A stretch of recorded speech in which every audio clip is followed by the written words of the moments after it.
يا حامل القرآن قد خصك الرحمن بالفضل والتيجان والروح والريحان يا حامل القرآن.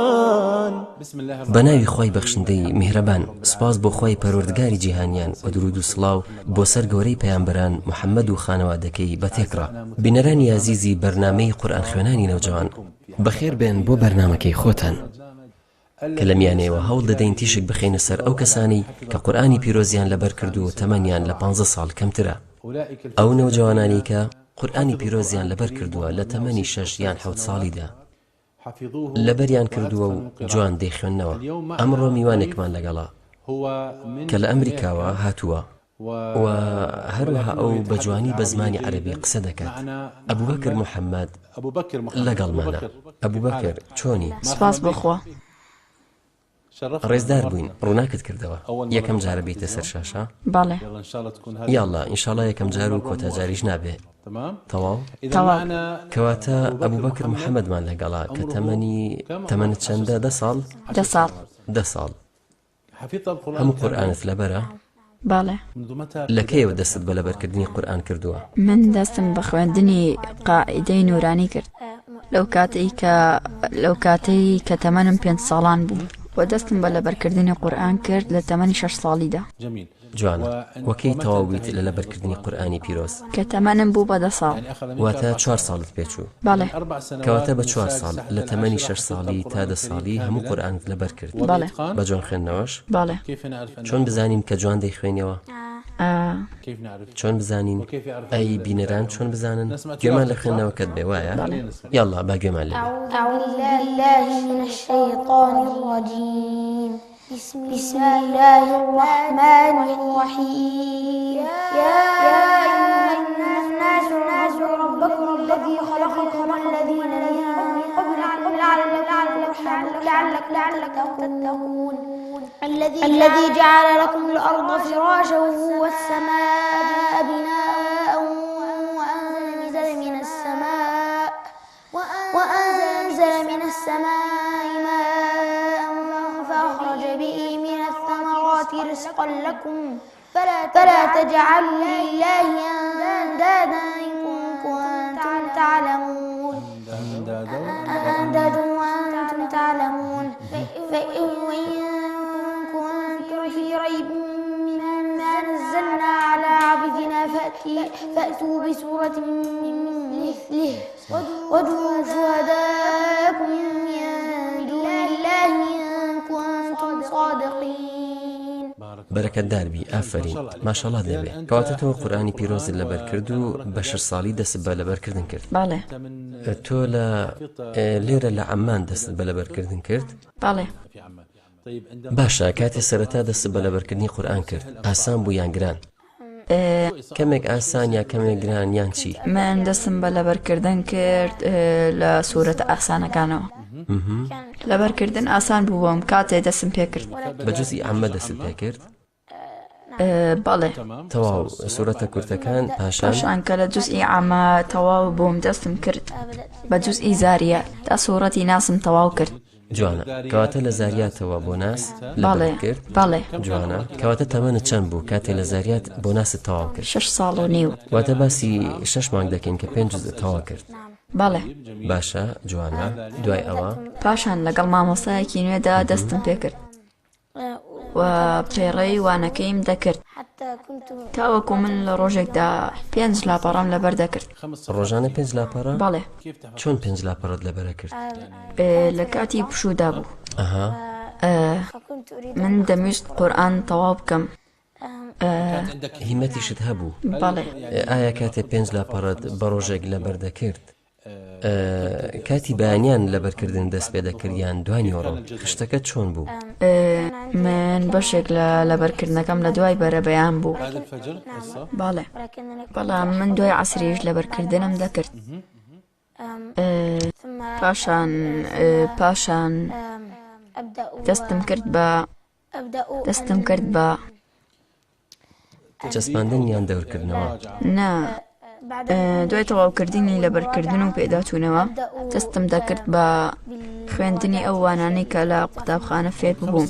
5 لاپەڕە ئێستا بە درێژی بۆ باسکە چۆن 5 لاپەڕەت لەبەرە کرد واتە چەند کاتی پێویست بوو شێوازەکە چۆن بوو چۆن لەبەرتەکە ئاەت دێر لاپەڕەیەک نیو لاپەڕە بەسی ئەو ڕێگایان بۆ بکە 5 لاپەڕەت پێ لەبەرە کرد. من ئاەت لەبەر دەکرد دوای 2 ئاەتم پێوەست دەکرد. ئەو ئاەتی لەبەرت دەکرد گوێ لە دەگردیان دەخوێندەوە؟ نا 2 جار دەمخوێندەوە پاشان گوێم لێ دەگرتەوە. واتە 2 جار دەخوێندەوە لەبەرت بوو؟ بەڵێ. سێم گوێ لێ دەگرتەوە؟ بەڵێ. پاشان هەیەتی دوای ئەوەم لەبەر دەکرد 2 جار سێم جار گوێم لێ دەگرتەوە و لەگەڵ ئاەتی پێشخۆی. واتە ئاەتانی لەبەرت کردبوو بۆوانی پێشەوە دەستبەستەوە؟ بەڵێ. جوان دوای تەواوبوونت لە نیو لاپەڕە دەچووی بۆ نیو لاپەڕەکەی تر نیوەی تری لاپەڕەکە جوانە بەڵام چەندێکت کات پێچوو 5 لاپەڕە لە ڕۆژێک واتە چەند کاتژمێر؟ 2 کاتژمێر 2 کاتژمێر واتە باسی 5 لاپەڕاکە بە 2 کاتژمێر. بەڵێ من وەرم دەگرت من پشوویەکم وەردەگرت لە نێوانیاندا لەبەر ئەوە لە ساڵێکتا توانیم تەواوی کەم. خێزانەکەت ناچاریان دەکردی بۆ لەبەرکردنیان خۆت پێت خۆش بوو دە تۆ پێت خۆش بوو لەبەر بکەی یان لەبەرت دەکرد تەنها لەبەرەی باوکودایکت پێیان خۆش بوو؟ من پێم خۆش بوو. خۆت پێت خۆش بوو لەبەرچی؟ بۆی توانای لەبەرکردنم باش بێت. باش بێ؟ بەڵێ. بۆچی بە لەبەرکردنی قورئان هەست دەکەی کە دەوریت باشتر دەبێ؟ بەڵێ. و خوێندنەکەشت چۆن بوو؟ باشتر بوو؟ باشتر بوو بەڵێ. نمرەی زیاترت دەهێنا؟ لەبەرکردنی قورئانی پیرۆز لەبەرکردنی وانەکانی قوتابخانەی ئاسان دەکرد؟ بەڵێ.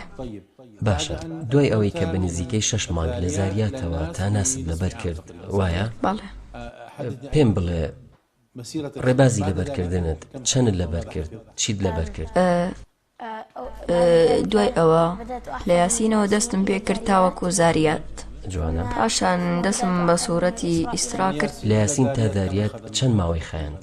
بە نزیکی 6 مانگیان زیاتر؟ نا چارەک. واتە نزیکەی 3 مانگیان 4 مانگ؟ بوو بە نزیکی 5 مانگ. پاشان لە ئیسرا تا سوورەتی ناسم لەبەر کرد و ئەمە کاتێک بوو کە من تەمەنم 7 یان 8 ساڵ بوو. 8 ساڵ لە چ سوورەتێک؟ لە ئیسرا تا ناس. جوانە. پاشان دەستم بە لەبەرکردنی بەقەرە کرد تاوەکو هەتا سوورەتی هەتاوەکو سوورەتی مائیدەشم لەبەر کرد. پاشان لە پشوودا دەستم بە لەبەرکردنی 5 لاپەڕە کرد. هەموو ڕۆژێ 5 لاپەڕە؟ بەڵێ. و بە مانگێک نزیکەی 5 جزء تەواو کرد؟ بەڵێ. لە یەک مانگدا؟ نا واتە من هەموو کاتێک لەبەرکردنم باش نەبوو و دووبارەم دەکردەوە. کەواتە کاتێ لەبەرکردنت باش نەبوو کە ئەمەش پەیامێکە بۆ ئەوانی دایانی قورئان لەبەر بکەن کاتێ دەست بە لەبەرکردن دەکەن و باش لەبەریان نەکردووە دەوەستن تا ئەوەی لەبەری کردووە جێگیری دەکا وایە؟ بەڵێ. جوانە. باشە دوای ئەوە سوورەتی مائیدەت تەواو کرد؟ پاشان واتە من لە کاتی پشوودا 35 لاپەڕم لەبەر دەکرد. جوانە. پاشان کە دەڕۆشتم بۆ دەوام ڕۆژانەیەک لاپەڕم لەبەر دەکرد. 1 لاپەڕە؟ بەڵێ. بەیانیان یان دوای عەسر لەبەر دەکرد؟ دوای عەسر لەگەڵ مامۆستا؟ بەڵێ. جوانە. نا خۆم بەتەنیا. چۆن بۆ خۆت؟ واتە من لاپەڕەیەکم لەبەر دەکرد بەیانیان بۆ مامۆستاکەم دەوتەوە دوای بەرەبەیان. دوای بەرەبەیان دەچووی بۆ لای مامۆستاکەت؟ بەڵێ. جوانە. و تۆ پێش ئەوە لاپەڕی دیاریکراوت لەبەر کردبوو؟ بەڵێ. جوانە. دەڕۆشتی و دەدوتەوە؟ خوێندنەوەکەتی ڕاز دەکردەوە؟ واتە جاری وا هەبوو لەبەرکردنم باش نەبوو یارمەتی دەدام. یارمەتی دەدای لە جێگیرکردن؟ بەڵێ. باشە و تۆ دوای بەرەبەیان دەڕۆشتی؟ بەڵێ. ناڕەحەت نەبوو؟ ئەو کاتە خەڵک دەیانەوێ بخەون؟ نا چونکە من زوو دەخەوتی؟ 9:30 دەخەوتم. باشە زوو بووە؟ بەڵێ. نوێژی بەیانی دەکرد و دەچوویتە لای مامۆستاکەت؟ بەڵێ. جوانە. باشە ئەگەر بڵین تۆ بە 4 ساڵ قورئانت لەبەر کردووە تەواو؟ تەواو. ئایا ئامۆژگاری هاوتەمەنەکانی خۆت دەکەی کە دەست بە لەبەرکردن بکەن لە چ ساڵێکەوە و ئامانجی لەبەرکردنیان چەند بۆ خۆیان دابنێن؟ هەر کەسێک ئامانجێک بۆ خۆی دادێنێ بۆ نمونە بە 4 ساڵ لەبەر بکە دەکرێت بە کەمتر لەبەر بکەن بەڵام بە پێی یادەوەریان بە پێی یادەوەری باشە و هەر کەسێک لەوەی تر جیاواز بەڵێ جوان واتە دوای ئەو هیمەتەی کە بۆ وێنە لای تۆ هەیە باسی ڕۆلی دایک و باوکت واتە دایکت باوکت ڕۆڵیان چی بوو؟ ئەوان بۆ تۆ چ کارێکیان دەکرد تا لەبەرکردنەکەت تەواو بکەیت و لەبەرکردنی قورئانی پیرۆزت خۆش بوێ چ کارێکیان بۆت دەکرد؟ ئەوان ئامۆژگاریان دەکردم دەیانوت ئەگەر قورئان لەبەر بکەیت ئەوە یادەوەریت بەهێزتر دەکات و خوێندنەکەشت باشتر دەبێت. جوانە و تۆش بەگوێی ئەوانت کرد؟ بەڵێ. بەڵام ئایا ناچاریان کردی بۆ لەبەرکردن یاخود لە لای تۆ خۆشەویستیان کرد و پێت خۆش بوو؟ هەندێک جار کە من لەبەرم دەکرد پێم خۆش بوو جارجاریش نا. جوانە ئەمە ئاساییە واتە هەموو مناڵان بەو شێوێن. بەڵام ئێستا کە تۆ بووی بە حافزی قورئان و تۆ بیرت دێتەوە ئەو ڕۆژانەی کە باوکو دایکت ناچاریان دەکردی و تۆ لەبەرکردنت پێخۆش نەبوو واتە ئەگەر دروست بێ بڵین تۆ ماندوو بووی بەڵام ئەم ماندوو بوونە بەسوود بوو یان بێسوود؟ بەسوود بوو. ئێستا چی بە دایکت دەڵی دوای ئەوەی قورئانی پیرۆزت لەبەر کرد؟ سوپاسی دەکەم چونکە ئەو ڕۆژانێک ناچاری دەکردم کە من حەزم لە لەبەرکردن نەبوو. کەواتە جاری وا هەیە مرۆڤ ناچار دەکرێت بۆ کارێک بەڵام خۆی پێی خۆش نییە بەڵام خێر و چاکە لە ئەنجامەکانی کۆتاییدایە. باشە کاتی قورئانی پیرۆزت لەبەر کرد پێم بڵێ ئایا هانی براکان و خوشکەکانت ئەدەی؟ برا و خوشکت هەیە؟ بەڵێ. چەند برات هەیە؟ سێ خوشکیش. سیانیان کچن وایە؟ بەڵێ. هانیان دەدەی بۆ لەبەرکردنی قورئان؟ بەڵێ. یارمەتیشیان دەدەی؟ بەڵێ. چۆن یارمەتیان دەدەی؟ گویان لێ دەگرم. جوانە. و خوشکەکەم کە 8 ساڵانە فێری دەکەم کە واتە ئەو دەزانێت چۆن لەبەر بکات بەڵام جاری واشە نایەوێت لەبەر بکات واتە دەڵێت کارێکی گرانە. منیش فێری دەکەم پێی دەڵێم 2 جار بخوێنەرەوە. کەواتەوەی کردوتە فێری دەکەی؟ بەڵێ. جوانە. کەواتە جوانی لەبەرکردنی منداڵان بۆ قورئانی پیرۆز لە سوودە زۆرەکانی ئەوەیە کە تۆ سەرکردەیەک ئامادە دەکەی مامۆستایە ئەو تەنها بۆ خۆی حافظ نییە کو ئەو دەگوێزرێتەوە لە قوتابیەوە بۆ مامۆستایەک بۆ پێلەبەرکردن و ئەم ڕۆڵە تەنها کورت هەڵنایە لەسەر قورئانی پیرۆز بەڵکو ئەم کارە ڕۆڵی خۆی دەبێ لە کەسێتی مرۆڤدا دوای ئەوەی کە گەورە دەبێ و سیفەتی سەرکردەی تێدا دەبێت سیفەتی گۆڕێنەر و چاکساز. باش ئەبوبەکر محەممەد ناوت ئەبوبەکر باوکت ناوی محەممەدە باشە باوکت ڕۆلی هەبوو؟ بەڵێ. دیاری بۆ کڕیوی وایە؟ بەڵێ. کۆتا دیاری چی بوو کە بۆی کڕیت؟ سکێت. جوانە ئەمە بە بۆنی تەواوکردنی لەبەرکردنی قورئان بوو؟ بەڵێ. باشە باسی قوتابخانەم بۆ بکە. پێشبڕکێت هەبوو؟ من پێشبڕکەیەکم هەبوو کە بۆ هەموو سوورەتی نور بوو. جوانە. وەوتمەوە و یەکەم بووم. جوانە. و پێشبڕکێکی تر نا ئەمەیان پێشبڕکێ نەبوو بەڵکو داشکاندن بوو. کاتێک کە چوومە قوتابخانە بەوتنەوە چەند بڕگەیەکی کەمم وتەوە گوێیان لە هەندێ بڕگەی من گرت لە قورئانی پیرۆز؟ بەڵێ. تا داشکاندنم وەرگرت. داشکاندنت بۆ کرا؟ بەڵێ. داشکاندنت بۆ کرا چونکە تۆ حافزی قورئان بووی؟ بەڵێ. جوانە. و هەروەها لەوانەیە ئاهەنگیشیان لە قوتابخانە بۆ کردبی؟ بەڵێ. چونکە قورئانت لەبەر کردبوو؟ 2 جار. بەڵێ. ئایا ئەمە کاریگەری لەسەر دەروونت هەبوو واتە تۆ خەڵکی دەبینی کە لەبەر تۆ دڵخۆشن چونکە تۆ قورئانی پیرۆزت لەبەر کردووە و دیاری دەدەنێ ئەم دیاریانە دڵخۆشکەر بوون بۆ تۆ؟ قوتوویەکی شۆکۆلاتەیان بۆ هێنام. جوانە. منیش هەر لەوێ خواردم. بەتام بوون؟ بەڵێ. باشە ئەم دیاریانە لە دنیا وەرتگرت و دڵخۆش بیر دەکەیەوە کە دەبێت دیارەکانی بەهەشت چۆن بێ؟ گەورەیە گەورەیە گەورەیە وایە باشە گوێبیستی خوێندنەوەیەکی ترت بین چییە؟ باڵێ یاڵا تا داوا بکەین لەخوا کە بەرەکەت بخات ئەم بەرنامەیەوە و بینەران و بیسەرانیش بەرەک أعوذ بالله من الشيطان الرجيم بسم الله الرحمن الرحيم هنالك دعا زكريا ربه قال رب هب لي من لدنك ذرية طيبة إنك سميع الدعاء فنادته الملائكة وهو قائم يصلي في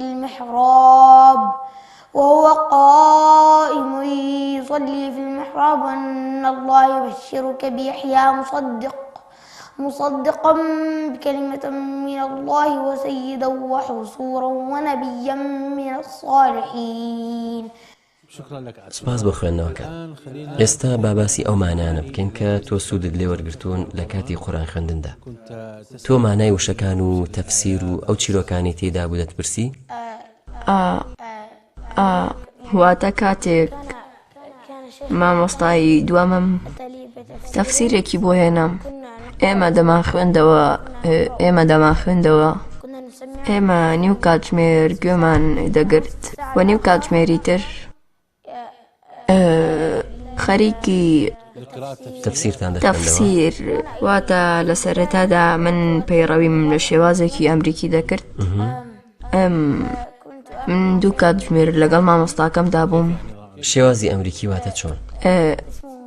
ناوی هۆمسکۆڵین بوو لە خوێندندا؟ بەڵێ واتە لە ماڵەوە بۆ ماوەی 2 تا 3 ساڵ پەیڕەویم کرد پاشان چوومە قوتابخانە. بەڵام من کاتێک لە هۆمسکۆڵین بووم من کاتژمێرێک و نیو گوێم دەکرد ئەوەی تری بۆ بابەتەکانی تر بوو واتە بەڵام هەموو ڕۆژێک تەفسیری تێدا بوو. تۆ کاتێککە تەفسیرەکان دەخوێندەوە ئایا هەست دەکرد بۆی کە زیاتر دەتوانی جێگیرکردن بکەی؟ لە سەرەتادا نا واتە دواتر بەڵێ دوای گەورە بوونت بەڵێ وە تێگەیشتی کاتێککە تەفسیر دەخوێنیتەوە ئاەتەکان لە بەرکردنیان ئەو کاتە جێگیرتر دەبێ وایە؟ بەڵێ باشە چیرۆکێکت بەبیر دێ یان مانای ئاەتێک یان وشەگەلێک کە لە قورئاندا خوێنبێتەوە کە تۆ زۆر زیاتر خۆشت ویست بێ؟ سوورەتی یوسف. سوورەتی یوسف بەڵێ. بۆچی؟ ڕووداوی زۆری تێدایە. جوانە ڕووداوی زۆری تێدایە. بۆ نمونە ئەوەی کە لەبیرتە لە چیرۆکی سوورەتی یوسف؟ یەکەم ڕووداو ئەوە بوو ئەوەی کە یوسف خەوێکی بینی ئەو 11 هەسارەی بینی خۆڕ و مانگیشکە سوژدەیان بۆ برد پاشان ڕۆژت بۆ لای باوکی و چیرۆکەکەی بۆ گێڕایەوە. چیرۆکەکە کەواتە تۆ لەبیرتە کە چۆن خەوەکەی بینی و قۆناغەکانی تریش تا ئەمە چیرۆکێکە کە لە سەرەتاوە خەمی تێدایە بەڵام لە کۆتاییدا ئەوە بوو ئالەوێدا خێر و چاکێکی زۆر بۆ گەورەمان یوسف هەبوو. سەلامی خوای لەسەر بێ. باشە ڕۆڵی ناوەند یان قوتابخانە لە لەبەرکردنت بۆ قورئان دایکت باوکت مامۆستا دەچوویتە لای مامۆستا و ئەویش دەهات بۆ لام. باشە ڕۆڵی مامۆستا چی؟ پێی لەبەر کردم و فێری کردم واتە عەرەبی زمانی عەرەبی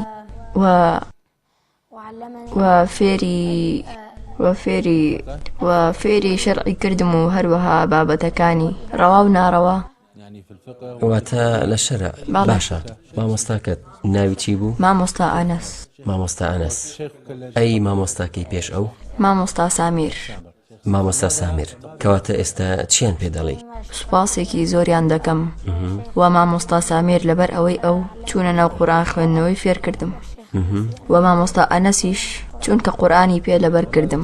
جوانە ئەی چی بە باوک و دایکت دەڵێی؟ سوپاسیان دەکەم چونکە ئەوان هەندێک جار ناچاریان دەکردم و دیاریشیان پێدەدا. بێگومان ئێمەش هەروەها سپاسی هەموو دایکان و باوکان و هەروە هەموو مامۆستایانی بەڕێز دەکەین، مامۆستایانی قورئانی پیرۆز بۆ پێگەیاندنی حافزانی کتێبی خوا. باشە کاکە ئەبوبەکر، ئەگەر بڵێن پێشەوەی ئامۆژگاری ئەو منداڵانە بکەیت یان ئەو لاوانەی هاوتەمەندن وەک کچانیش کە زۆر حەز دەکەن یاری بکەن، کە هەمووان حەز دەکەن یاری بکەین وایە، بەڵام جاری وا هەیە نایانەوێ قورئان لەبەرکەن یان بەلایەنەوە سەختە، چه ئامۆژگاریەکان دەکەی؟ ئامۆژگاریان دەکەم کە قورئان لەبەر بکەن، تەنانەت ئەگەر چارەکە لاپاڕەیەکیش بێ لە ڕۆژێکدا، ڕۆژی چارەکە لاپەڕەیەکیش بێ، تاوەکو سوود لە چاکەکەی وەربگرن. جوانە. و هەروەها ئەوەی لەبەری دەکەن و دەیخوێنەوە کاری پێ بکەن. جوانە. تۆ ئێستا کە یاری دەکەی لەگەڵ هاوڕێکانت یان لەگەڵ براکانت، جاری وا هەیە منداڵان هاروهاجن وایە؟ بەڵێ. مامەڵەیان لەگەڵ دەکەی وەک پێش لەبەرکردنت یان دوای لەبەرکردن کارەکان گۆڕان و مامەڵەت باش بوو؟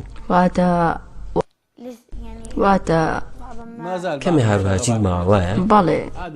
زۆر ئاساییە ئەم هاروهاجیانە هەردەمێنێ، بەڵام ئێمە باسی لەبوردن دەکەین بۆ وێنە. چاوپۆشیکردن، ئایا چاوپۆشی لە خوشکان دەکەی کاتێ هەڵە دەکەن؟ چونکە تۆ قورئانت لەبەر کردو و قورئان وات لێ دەکا زۆر بەبەزەیتر بی؟ بەڵێ. وایە؟ بەڵێ. جوانە. باشە ئێمە باسی مامۆستاکان دەکەین بۆ ئەوەی لەسەر ئەم خاڵە بوەستین. ئازیزانی بینەرمان، ڕۆڵی مامۆستا زۆر گرنگە و ڕۆڵی دایک و باوک زۆر گرنگە، ئەوان هەریەکەیان ڕۆڵی ئەوی تر تەواو دەکا، بەڵام داواکراو لە دایکان و باوکان ئەوەیە کە هەوڵ بدەن و کۆشش بکەن بگەڕێن بە دوای مامۆستایاندا. جاری وا هەیە تۆ مامۆستا دەست ناکەوێت، پێویستە بگەڕێ هەر وەک چۆن ئێمە دەگەڕین بە دوای قوتابخانەی تایبەتدا بۆ منداڵەکانمان، بگەڕین بە دوای مامۆستایانیش بۆ قورئانی پیرۆز، تاوەکو بۆ ئێمە و بۆ ئێوە ڕۆڵەیەک پێبگەێنن کە حافزی قورئان بن. باشە کاکە ئەبوبەکر، پێت خۆشە لە داهاتوودا ببی بەچی؟ تۆ ئێستا قورئانت لەبەر کردووە و تۆ لە کام پۆلی قوتابخانەی؟ 5. ئایا ئارەزوومەندی و تەمات هەیە کە ببیتە پیاوی ئاینی، ببیتە پزیشک، ئەندازیار؟ ببمە پزیشک. پزیشک کە ببیتە پزیشک. بەڵێ. و بەردەوام بی لە زانستە شەرعیەکان، بەڵێ. دەورکردنەوەی قورئانی پیرۆز، هەروەها داواکردنی زانستی شەرعی، بەڵێ. ببیتە شەرعزان، پزیشک و شەرعزان وایە؟ بەڵێ. خۆشە، بەڵام دەبێت نەرمونیان بی لەگەڵ قوتابەکان، نەک توندوتیژ وایە؟ توند نەبی. ببم بە شەرعزان. شەرعزان. باشە. گویستی خوێندنەوەی کۆتاییت بین؟ ڕاتچیە؟ دەکرێت جوزی ئەمە بێ یان ئاەتێکی تر؟ باشە. طيب تفضل. أعوذ بالله من الشيطان الرجيم. بسم الله الرحمن الرحيم. يريد الله ليبين لكم ويهديكم سنن الذين من